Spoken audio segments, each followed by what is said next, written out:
Good morning dear students, कैसे हैं आप सभी। उम्मीद कर रहे हैं आप सभी अच्छे होंगे, खूब अच्छे से अपनी पढ़ाई कर रहे होंगे, पीछे की जितनी भी चीज़ें हैं उनको खूब अच्छे से रिवाइज कर रहे होंगे, पूरी एकदम ईमानदारी से, कंसिस्टेंसी से, हमेशा हर दिन पेशेंस से और पूरी लगन से अपने परिवार के साथ खुश होंगे और बाकी सब कुछ एकदम अच्छा चल रहा होगा। ठीक है, हम लोग पीछे जहाँ तक पढ़ चुके थे आज हम उसके आगे पढ़ेंगे, न्यूमेरिकल से करेंगे, फिर जैसा अगर कॉन्सेप्ट की बात आएगी तो कॉन्सेप्ट पढ़ेंगे, आराम से सब कुछ करते जाएंगे। ठीक है, तब तक हर चीज़ों से आप अपने आप को बुरी चीज़ों से बचा के रख रहे होंगे, क्योंकि देखिए लोग बोलते हैं ना कि हम पढ़ाई भी कर लेंगे, ये भी कर लेंगे, वो भी कर लेंगे, थोड़ा सा ये भी मस्ती कर लेते हैं। याद रखिए वैसे लोग कभी कामयाब नहीं होते हैं। ठीक है, कहने का मतलब है कि आप पढ़ाई के साथ किसी और चीज़ को ला ही नहीं सकते हैं। देखिए पुराने दिनों में लोग पढ़ने के लिए गुरुकुल जाते थे। क्यों जाते थे गुरुकुल में? ताकि वो हर मोह माया से दूर रहें।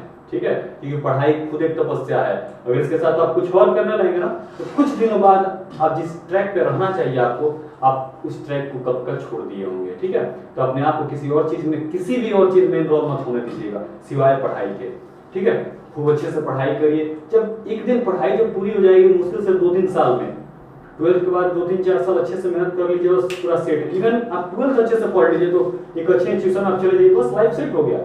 उसका सिर्फ आप मस्ती करिए ना जी, उसके बाद जितना करना है करिए, पूरी लाइफ पढ़िए। तो बस ये जिंदगी की 11-12 जो 2 साल है ना, इसको अच्छे से कर लीजिए, यकीन मानिए पूरी जिंदगी हंसी खुशी बीतेगी।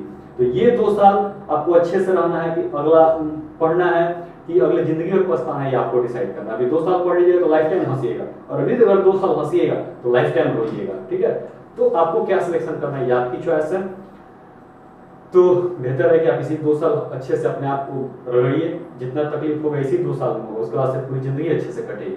तब तक अच्छे से पढ़ाई करते रहिए और याद रखिए आज की हुई प्रिपरेशन कल की अचीवमेंट डिसाइड करती है। कहते हैं ना वो कि today's preparation determines tomorrow's achievement. आपकी आज की ही परीक्षा जो ये आज आप तैयारी कर रहे हैं, यही 2 साल की तैयारी आपकी जिंदगी में आप कहां तक जाएंगे निर्धारित करेगी।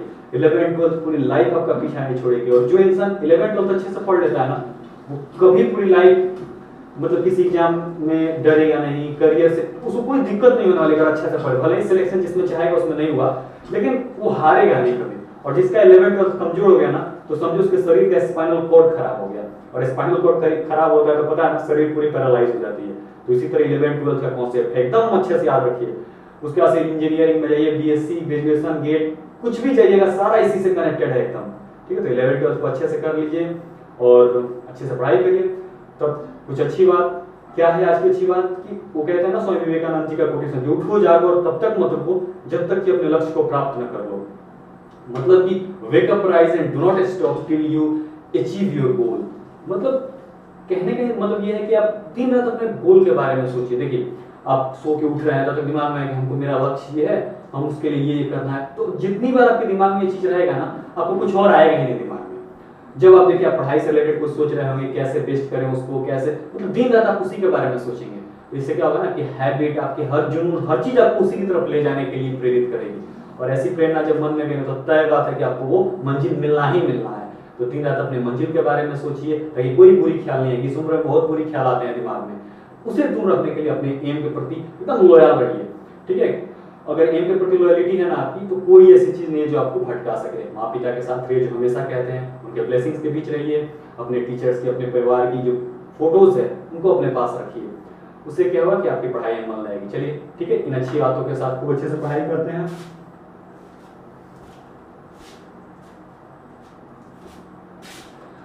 चलिए आज एक क्वेश्चन देखते हैं, ये वाला क्वेश्चन। ये जो अच्छा क्वेश्चन है, इसका कॉन्सेप्ट जो है 2-4 और क्वेश्चन में आपको हेल्प करेगा। 3 identical point charges Q which are placed at the vertices of an equilateral triangle of side length A. Fourth identical point charge at the centroid of the triangle. Find the net force on this fourth charge.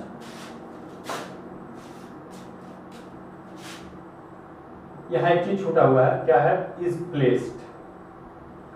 देखिए 3 identical point charges हैं, एक यहाँ है, एक यहाँ है, एक यहाँ है।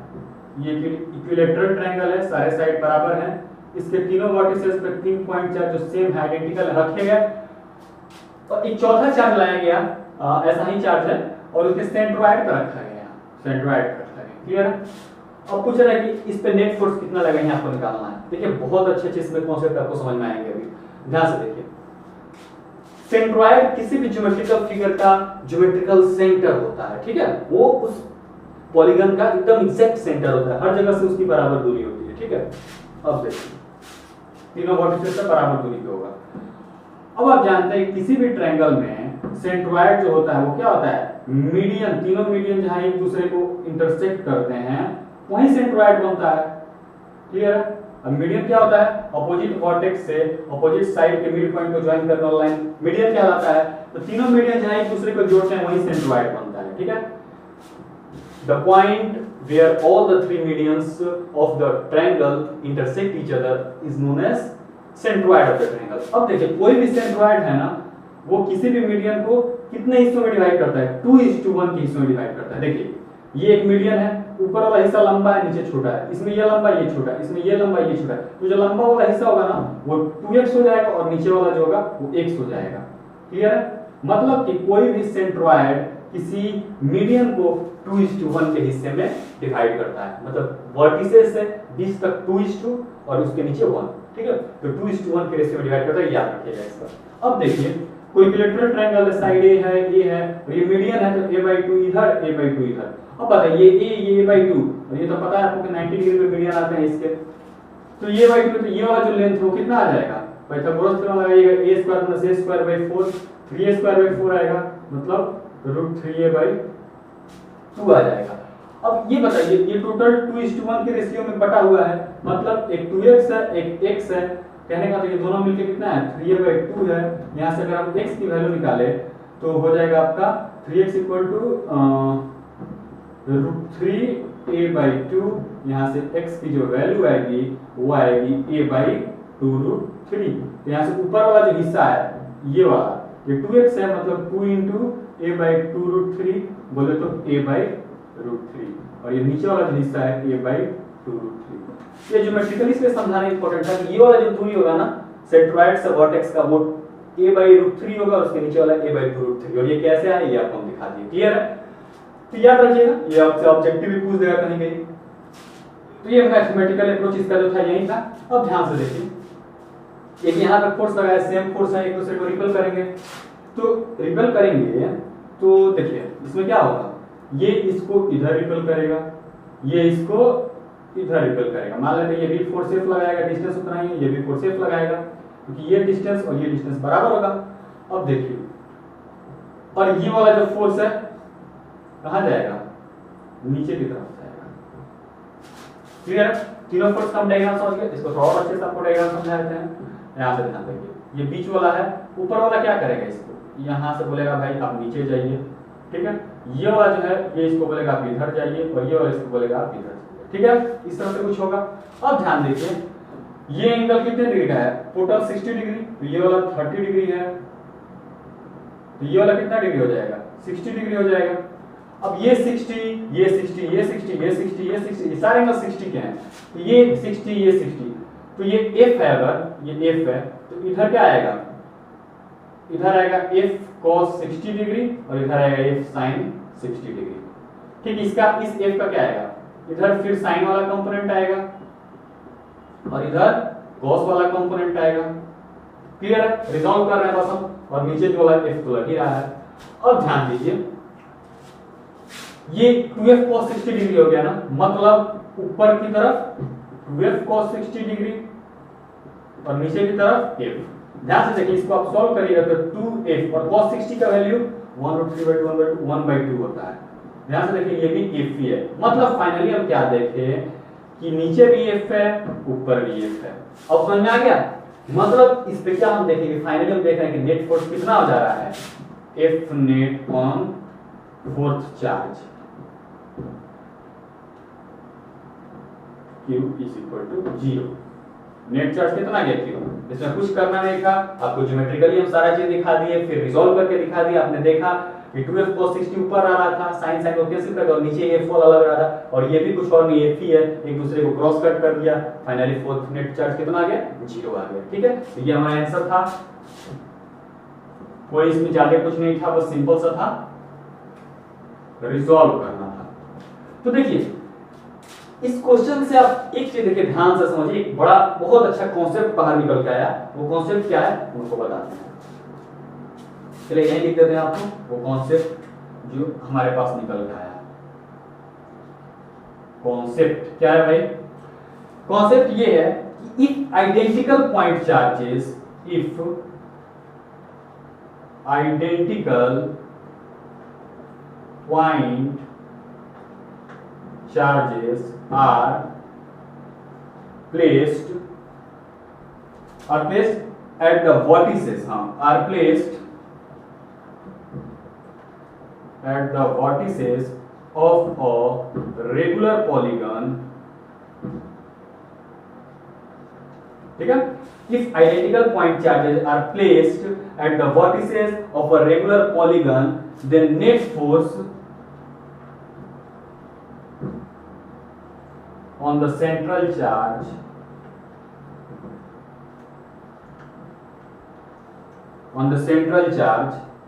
will always be zero.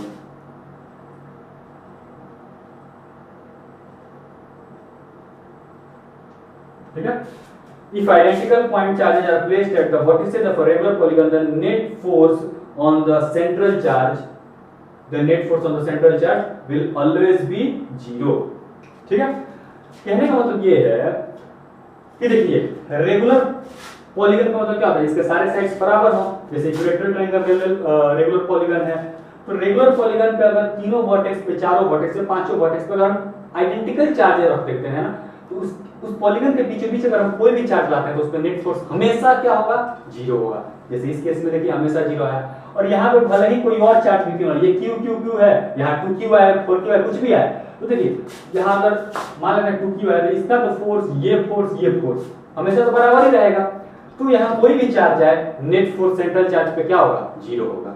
ठीक है, यही चीज याद रखिएगा, ये बहुत अच्छा स्टेटमेंट है। आपको कभी कभी एमसीक्यू मतलब मल्टीपल चॉइस में पूछेगा, जिसमें आपको 2-3 आंसर सही होते हैं, उसमें ये सब पूछ सकता है। क्लियर है? तो हमेशा याद रखिएगा कि identical point charges are placed at the vertex of regular polygon, the net force on the central charge will always be zero. बीच का चार्ज कुछ भी हो, बस ये तीनों बराबर होना चाहिए, ये चारों बराबर होना चाहिए, जितने वर्टेक्स हैं उतने पर चार्जेस बराबर रहने चाहिए। क्लियर है? आइडेंटिकल रहना चाहिए। ये कॉन्सेप्ट याद रखिएगा, if identical point charges are placed at the vertices of a regular polygon, then net force of the central charge will always be equal, central charge तो बीच में रखा हुआ चार्ज। क्लियर है? जो उसके ज्योमेट्रिकल सेंटर पर रखा हुआ है। ठीक है, चलिए इस चीज को नोट कर लीजिए, फिर अगला क्वेश्चन देखते हैं।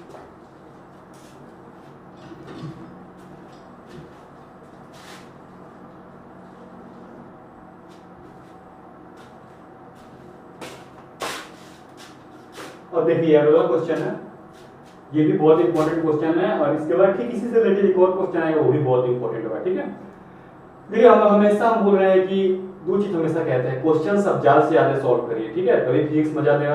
और दूसरी चीज कि क्वेश्चन जब भी सॉल्व करिए ना, जहां भी आप क्लियर करते हैं, नोट्स बनाते हैं, वहां क्वेश्चंस को अच्छे से लिखा करिए। इससे क्या होगा ना, बड़ी अच्छी एक हैबिट डेवलप होती है। ये नहीं क्वेश्चन रफली लिख लिए और सॉल्व कर, नहीं, उस तरह कहीं मत करिएगा। क्वेश्चंस को अच्छे से लिखिएगा और तब सॉल्व करिएगा, ताकि रिवीजन हर चीज करने में बहुत अच्छा लगे। मैंने वो जो नोट्स है ना, वो आपके लिए परफेक्टली तैयार हो आपका। ठीक है, चलिए क्वेश्चन देखिए कि दो मेटल के बॉल हैं, two metal balls each are hanging in equilibrium by threads making some angle with the vertical, find this angle and also find the tension in the threads effect denotes the equilibrium separation by the charge balls. कहने का मतलब है, एक point है जहां दो ball हमने लटका है, दोनों स्ट्रिंग लेंथ सेम है, दोनों जो रस्सी है वो सेम लेंथ का है। अब दोनों बॉल चार्ज है, एक दूसरे को रिपेल किए तो कुछ दूरी आ गया, और दोनों के बीच जो दूरी है वो x है, और दोनों चार्ज है और वर्टिकल से कुछ एंगल पे है, तो मान लेते हैं थीटा एंगल दोनों बना रहे हैं। क्लियर है? अब क्या होगा कि जो किसी भी चीज में कोई स्ट्रिंग में कोई चीज लटकाते हैं तो स्ट्रिंग उस पे एक टेंशन फोर्स लगाता है, पुल फोर्स अपनी तरफ, जिसको टेंशन कह देते हैं। क्लियर है? अब क्या होगा, ये दोनों एक दूसरे पे एक फोर्स लगा रहे हैं, इलेक्ट्रोस्टैटिक फोर्स, ये इस पे इधर लगा रहा है, ये इस पे इधर लगा रहा है। क्लियर है? कोई दिक्कत नहीं है। अब चलिए, अब इसके साथ जो एंगल बनेगा, ये अल्टरनेट एंगल्स हैं, तो थीटा, ये भी देखिए ये थीटा, तो ये भी थीटा। अब ये टी है, तो ऊपर की तरफ टी cos थीटा और इधर की तरफ टी sin थीटा, फिर इधर टी sin थीटा और ऊपर की तरफ टी cos थीटा। अब ये इक्विलिब्रियम में है ना दोनों बॉल, तो दोनों बॉल इक्विलिब्रियम में है, तो इक्विलिब्रियम का कंडीशन लगा देते हैं, here as the balls are in equilibrium we have, क्या हो जाएगा कि जो t cos थीटा है वो इस बॉल के वेट के बराबर हो जाएगा। किसी भी एक बॉल का देखिए दोनों बॉल आइडेंटिकल, सारे बराबर फोर्स लग रहे हैं, तो इसके बारे में इक्विलिब्रियम कंडीशन देखते हैं, तो t cos थीटा किसके बराबर हो जाएगा, वेट के बराबर हो जाएगा, जो कि कुछ और नहीं mg है।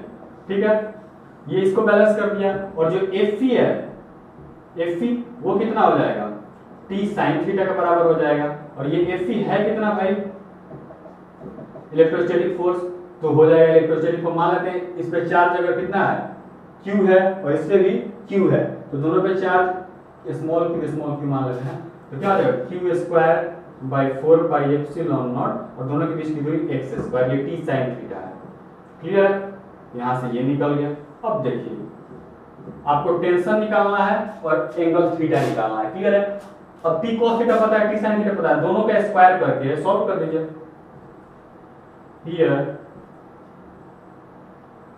squaring 1 and 2 and then adding them, we get, उनको स्क्वायर करके ऐड कर रहे हैं, तो ये हो जाएगा t square cos square theta, ये हो जाएगा t square sin square theta, RHS जुड़ गए ये दोनों एक साथ, और ये दोनों एक साथ जुड़ गए, तो ये हो गया m स्क्वायर g स्क्वायर, ये हो गया q power 4 by 16 pi square epsilon naught square, और ये x पावर 4। अब यहाँ से देखो t स्क्वायर बाहर आया, cos square theta plus sin square theta कितना होता है, cos square theta plus sin square theta 1 होता है, 1 होता है, तो ये t स्क्वायर बचेगा, t square equal to m square g square plus q power 4 by 16 pi square epsilon naught square x power 4, इतना आ गया। यहाँ से हम फाइनली t की वैल्यू जो देखेंगे क्या आ जाएगा, root under m square g square plus q power 4 by 16 pi square epsilon naught square x का पावर 4, ये t की वैल्यू आ गई। ठीक है, अब हम बात करते हैं यहाँ से थीटा की, तो थीटा है तो फिर 1 और 2 को डिवाइड कर देते हैं, तो वहां से थीटा निकल जाएगा। हियर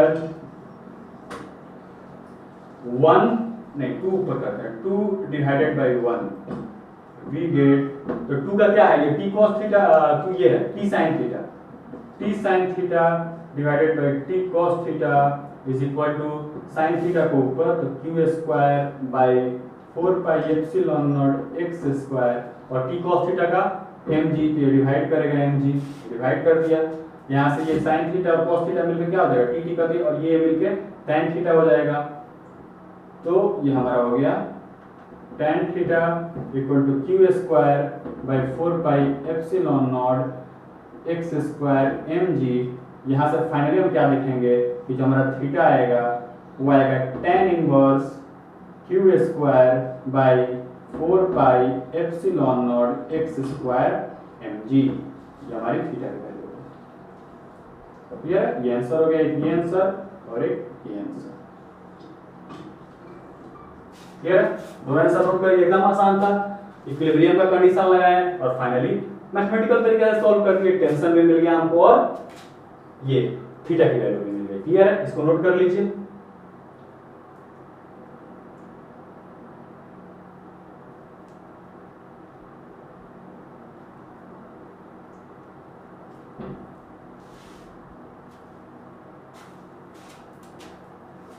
अब इसी के बाद जो ऐसा ही क्वेश्चन आएगा, ये बहुत इंपॉर्टेंट क्वेश्चन है, इसके बाद हम लोग करेंगे उसको, तो करिए इसको।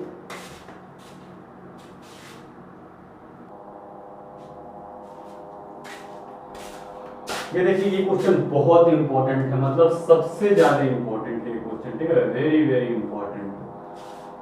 और ये बहुत कॉन्सेप्चुअल क्वेश्चन, इसको हम 2 मेथड से सॉल्व करेंगे ताकि 2 कॉन्सेप्ट आपको तैयार हो जाए। यहां से रियल क्वेश्चन क्या कह रहा है, 2 मेटल के बॉल है, दोनों पे equal charges are suspended from the same point, same point से सस्पेंड किया हम उनको, और लेंथ जो है स्ट्रिंग जिससे उनको कनेक्ट किया बीच वाले क्वेश्चन की तरह ही वो सेम लेंथ का है, और फिर उनको हमने लिक्विड में डाला। लिक्विड में डेंसिटी रोयल था और डाइलेक्ट्रिक कांस्टेंट के था।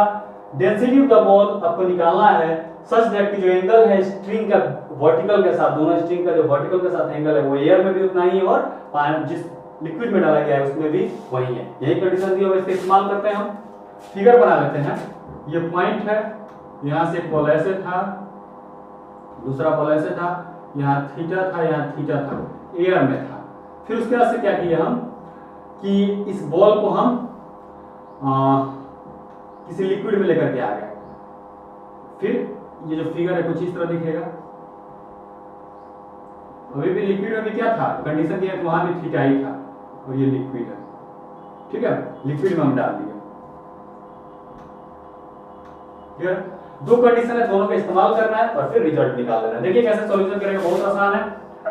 जब वो एयर में था तो किसी एक बॉल पे इक्विलिब्रियम की कंडीशन देखेंगे हम, तो क्या होगा,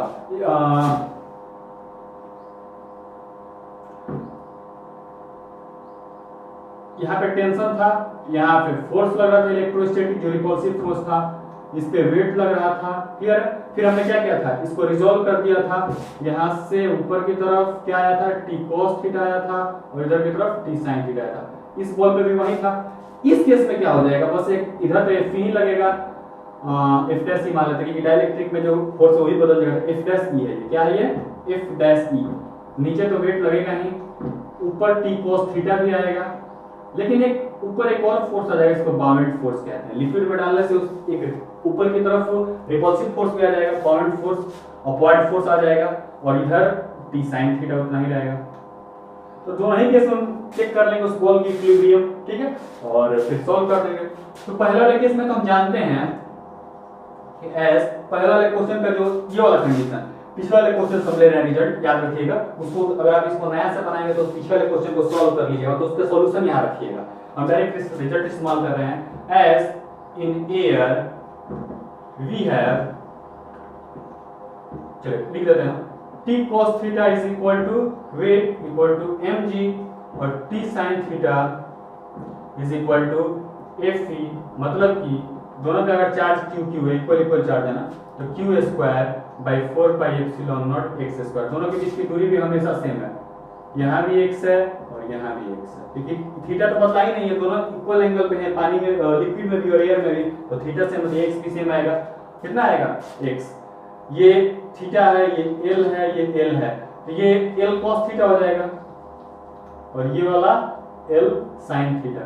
L sine theta, L sine theta, 12 sine theta है ये, इसमें भी 12 साइन थीटा है और इसमें भी 12 साइन थीटा है। समझा ना, 12 साइन थीटा कहां से आया, ये एल है, ये थीटा है, तो एल कॉस थीटा ये लंबा वाला और नीचे वाला एल साइन थीटा, तो एक एल साइन थीटा, एक L sine theta, 12 sine theta, बस कंपोनेंट रिजल्ट की। वैसे हमको इसकी जरूरत नहीं है, लेकिन दिखाया कि थीटा सेम है, ये वैल्यू भी दोनों जगह सेम रहेगा, तो एक्स भी दोनों जगह सेम है। अब यहां से हम क्या दिखा ले, tan थीटा कितनी आ जाएगी, tan थीटा, अच्छा देखिए हमारी Q square by 4 pi epsilon naught x square, और mg को हम क्या लिख रहे हैं ना, रो सॉलिड, मतलब ये रो एस जो है ना, ये बॉल का डेंसिटी है, तो रो एस इनटू जो वॉल्यूम है बॉल का, v इनटू g, ठीक है। तो यही वैल्यू यहां लिख देते हैं, रो एस v और g। v क्या है, बॉल का वॉल्यूम है, क्लियर, और ये बॉल का डेंसिटी है, ठीक है। अब चलिए, तो ये हमारा tan थीटा एयर में आया, किसमें आया, एयर में आया। अब हम निकालते हैं इन लिक्विड। लिक्विड में क्या होगा, जो हमारा टी कॉस थीटा है उसके साथ एक एफ बी भी लग रहा है ऊपर की तरफ, मतलब बाउंडेड फोर्स, तो उधर जाके वो क्या करेगा, वेट में माइनस कर देगा ना एफ बी। ये कितना आ जाएगा, ध्यान से देखिए, ये आ जाएगा mg तो पहले से था ही, और ये बाउंडेड फोर्स कितना होगा, जिस लिक्विड का डेंसिटी जो वॉल्यूम बॉल का था, क्योंकि बाउंडेड फोर्स क्या होता है कि weight of the fluid displaced by that body जो उसमें डाले हैं, तो जो फ्लूइड डिस्प्लेस होगा वो कितना वॉल्यूम उसका डिस्प्लेस होगा, जितना उसमें तुम बॉल डाले हो, तो वॉल्यूम तो बॉल का ही रहेगा, लेकिन वेट निकालना है ना फ्लूइड का, तो डेंसिटी बॉल लिक्विड की आ जाएगी, तो इतना और इनटू जी। इसको हम लिखेंगे इस तरह से लिख सकते हैं, rho S minus rho L into भी कॉमन है दोनों में, इनटू जी। क्लियर, ये आ गया हमारा टी कॉस थीटा।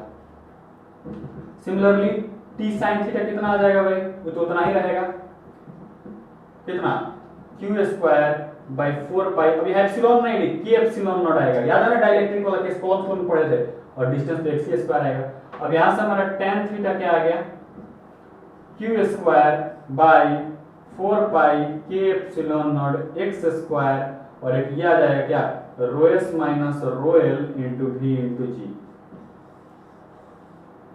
ठीक है, अब इसको हम 2 मान लिए, इसको हम 1 मान लिए।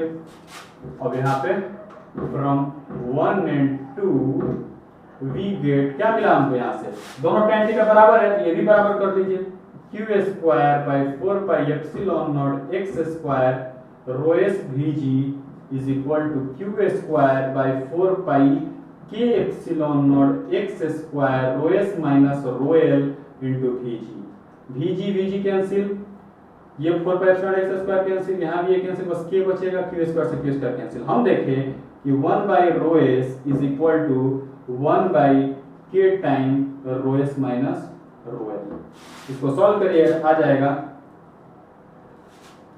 रो एस इज इक्वल टू, ये इधर चला जाएगा, इधर चला जाएगा, के रो एस माइनस के रो एल। तो फाइनल में क्या देखेंगे, रो एस को उधर लेके चले जाएंगे और रो एल को इधर, तो रो एस कॉमन निकालेंगे, इसको सॉल्व करेंगे तो आएगा के रो एल बाई के माइनस 1।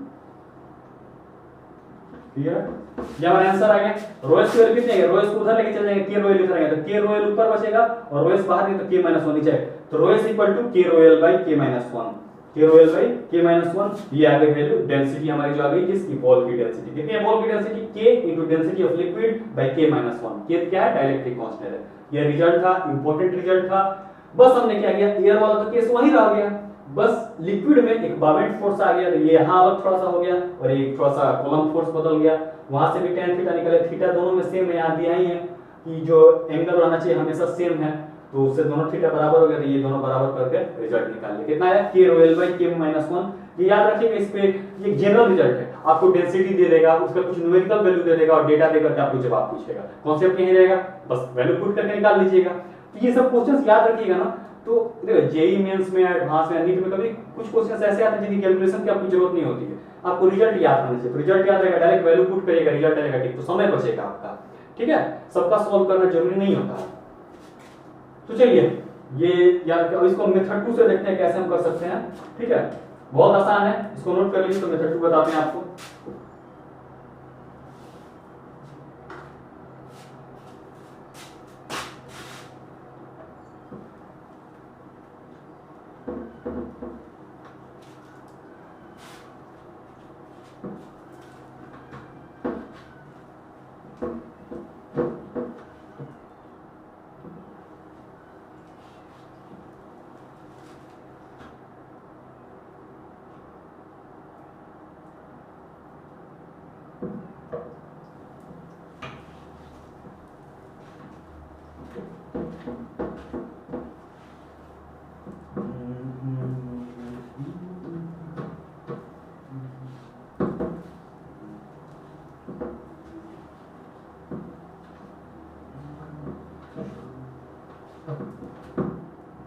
चलिए अब बात करते हैं हम मेथड 2।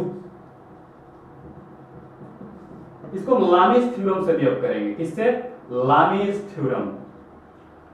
लामीज थ्योरम पता है ना आपको, क्या था लामीज थ्योरम, याद है?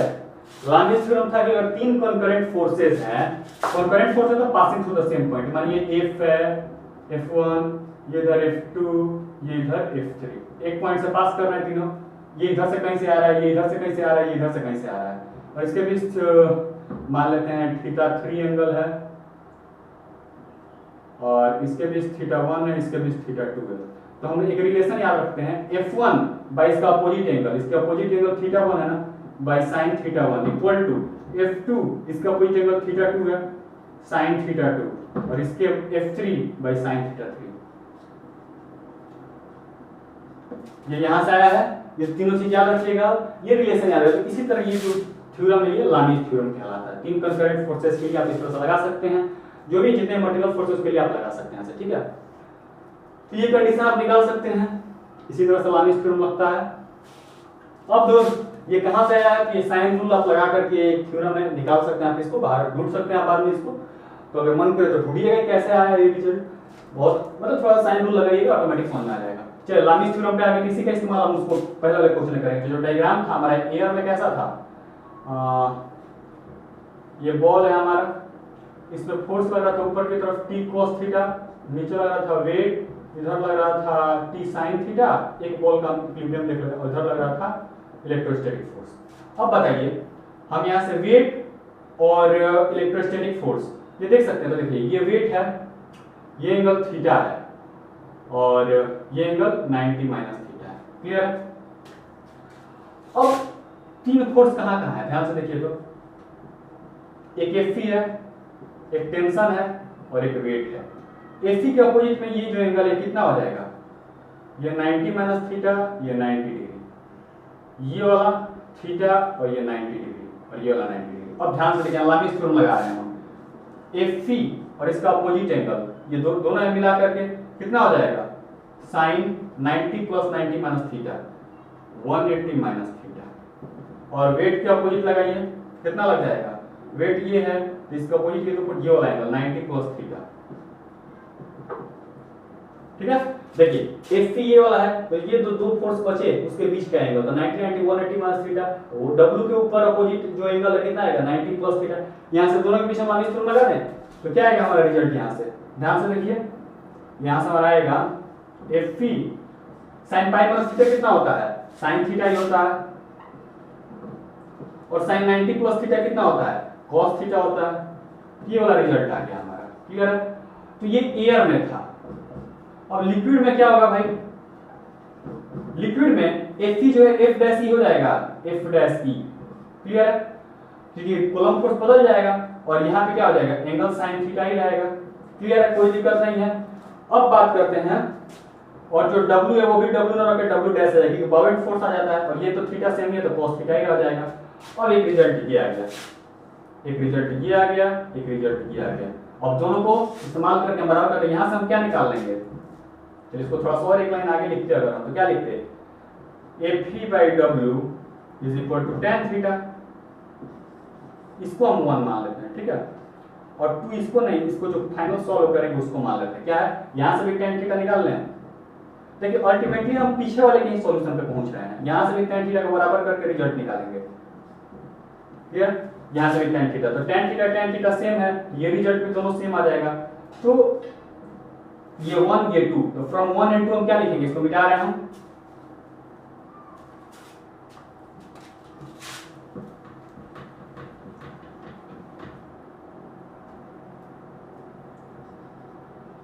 from 1 and 2 we get Fe by W is equal to F dash E by W dash।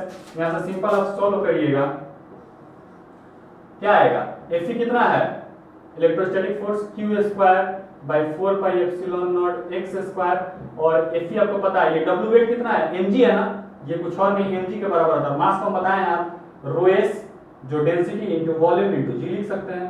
ठीक है, इक्वल टू, इसको मिटा दे थोड़ा सा,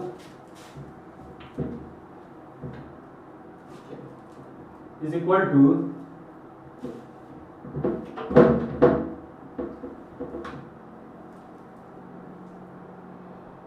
Q square by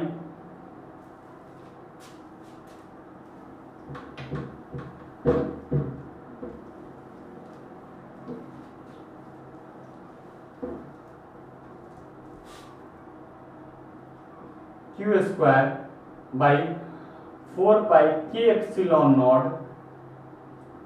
x square, और यहाँ क्या आएगा W कुछ और नहीं हो जाएगा, तो एक W में से माइनस हो जाएगा ना, तो mg माइनस Fb, एक बाउंड फोर्स आ जाता है, माइनस करेंगे तो क्या आ जाएगा, रो s minus rho l into v into g। ये रिजल्ट आपको पता है। यहाँ से देखिए Q स्क्वायर और ये कट जाएगा, ये भी कट जाएगा, यहाँ से K छोड़ के ये सब कट जाएगा और Vg कैंसिल हो जाएगा। यहाँ से हम क्या देखें कि 1 by rho s is equal to 1 by K rho s minus rho l। इसको आप फाइनली जब सॉल्व करिएगा तो क्या आएगा, rho s is equal to K rho s minus K rho l, यहाँ से रो s को उधर ले जाकर के निकाल दीजिए एक साइड, तो ये इधर आ जाएगा K रो l, रो s उधर चला गया तो K माइनस वो वहां से आ जाएगा, इधर आके माइनस हो जाएगा। क्लियर है? तो rho s equal to K rho l by K minus 1, यहाँ से भी वही जवाब आया जो पिछले क्वेश्चन में आया था। ये लामिस थ्योरम से आप इस तरह कर सकते हैं। क्लियर है? बस हमको लामिस थ्योरम आपको सिखाना था, बाकी आप देखिए फाइनली वहीं पे आ गए tan थीटा को बराबर जो पिछले वाले मेथड में किए थे। ठीक है, तो बहुत अच्छा क्वेश्चन था ये, आपको अक्सर पूछेगा डेटा दे करके, न्यूमेरिकल दे करके। ठीक है, वैल्यू रहेगा जहां आपको ये रिजल्ट नहीं निकालना होगा, न्यूमेरिकल निकालना होगा, कुछ वैल्यू रहेगा, के की अलग वैल्यू, रो की अलग वैल्यू, तो वहां आप निकालिएगा अच्छे से। तो आज के लेक्चर में इतना ही, और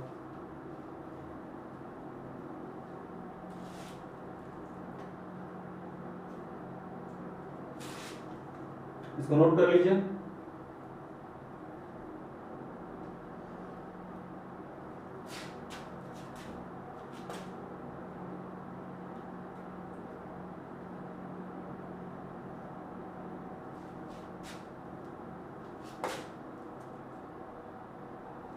चलिए, अब आज के लेक्चर में इतना ही, अगले लेक्चर में फिर हम इसको आगे बढ़ाएंगे, तब तक आप अच्छे से पढ़ते रहिए। और देखिए हम फिर कह रहे हैं, जो हम पढ़ने का तरीका बताया था ना कि नोट्स, आप बुक और स्टडी मटेरियल मतलब नोट्स पढ़ते रहिए, कोई अपना एनसीईआरटी बुक लेकर पढ़िए, कोई दूसरा एनसीईआरटी तो पढ़ना ही है, एक डीसी पांडे उठा करके नोट्स के साथ साथ ये जो आप बना रहे हैं इसको अच्छे से थोड़ा नोट्स बनाइए, और एक बुक को भी अच्छे से बनाते चलो, उसके भी जरूरत चीजें नोट्स में डालते जाइए।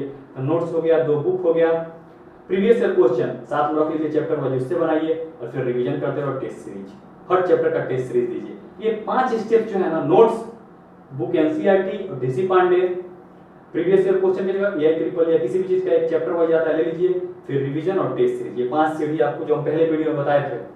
तो वो पढ़ने का तरीका अगर देखना है तो फर्स्ट वीडियो में आपको पता है ना कैसे पढ़ना है। तो पढ़ाई की मेथोडोलॉजी एकदम अच्छे से रहे तभी आपकी कॉन्फिडेंस बिल्डअप होगी, नहीं तो पढ़ते रहेंगे कुछ आउटपुट नहीं मिलेगा। तो मेथोडोलॉजी से पढ़िए, अच्छे से पढ़िए और प्रैक्टिस करते रहिए अच्छे से। तब तक खुश रहिए, फिर मिलते हैं अगले लेक्चर में। All the best.